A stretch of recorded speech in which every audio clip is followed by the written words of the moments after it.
Sam First is definitely one of the beacons of jazz here in Los Angeles. One of the more important venues, but also, a forward-thinking venue in a lot of ways, focusing on new music, but also a firm traditional view of jazz as well. It's always exciting to not only play here, but be an audience member here.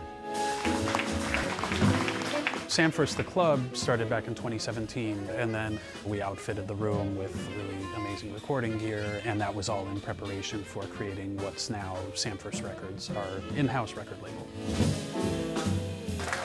Artistically speaking, it kind of holds the same core values as the club, which is a place for people to be able to present their original music, their creative ideas.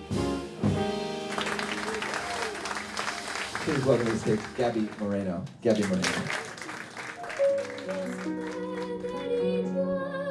We record at least 4 nights of music here every week. It really starts with microphone setup. When we have all these instruments so close to each other, there's going to be natural bleed happening between all the microphones. So drums being the loudest instrument, there's no way the drums aren't going to show up in every single microphone. Some engineers would look to try to find ways to minimize that, and in our opinion, that's kind of part of the sound of the room, is hearing everything all together, so we decided to embrace it. And really, try to capture as much of the natural sound as possible, turning something that could be maybe a hurdle into something that's actually unique to our recordings. Where are you going, Tiburcio?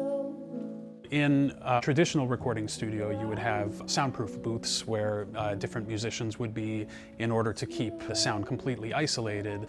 I would say one of the hardest things about recording in a recording studio, you're trying to make a collaborative piece of art with people who are literally in another room rather than hearing them live right in front of you.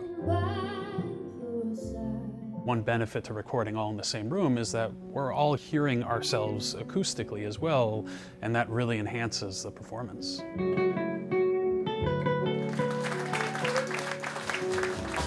We try to do as much in-house as possible. We do all of the mixing here. Now we're actually doing mastering in-house as well. When a larger label is involved, a lot of times, you have a lot of people's opinions, and a lot of times that does put limitations on the musicians. I think a large perk to having a much smaller unit of people working here, we're able to really encourage the musicians to do what they're already doing. And we trust that they're going to create something beautiful like they always do from a musical standpoint.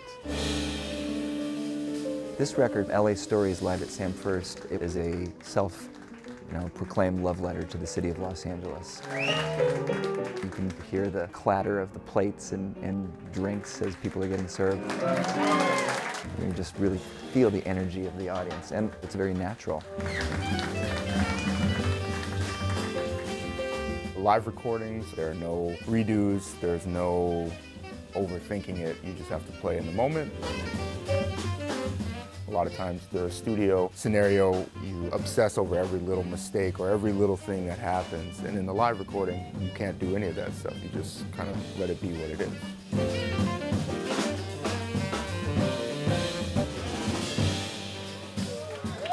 There are a few reasons that we would produce these recordings on vinyl as opposed to CDs. You have this huge canvas for the artwork to fit on, but then also you have liner notes and things that really are part of the identity of the record, thinking of the finished product really as a piece of art in itself and not just the disc that's inside.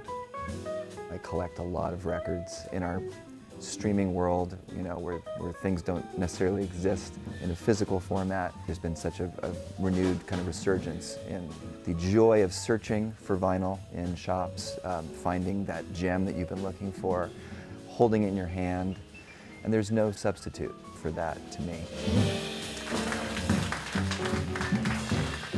Especially in this type of music, one of the things that everybody talks about is who's playing on the album. So who's the saxophone player on this recording, and then you find that out, and then you try to look for other things they play on if you like that. But it's that kind of discovery. And the liner note being lost was like the last tangible thing that could give people that information. A piece of physical music like the vinyl, it has all that, and I think it does help younger audiences get a little bit deeper into what the music is. Jazz is a really widespread art form. It is a niche audience, but when you add up niche audiences all over the world, it's actually a rather large fan base that still exists numbers-wise. So, a goal of ours is never to reach the pop mainstream necessarily. However, we can have huge success within the jazz world, so it's just a matter of getting our product essentially in front of them. I've been making records myself for a long time. It's always encouraging to see a club and a group of people that have a mission to preserve and champion this music into the future.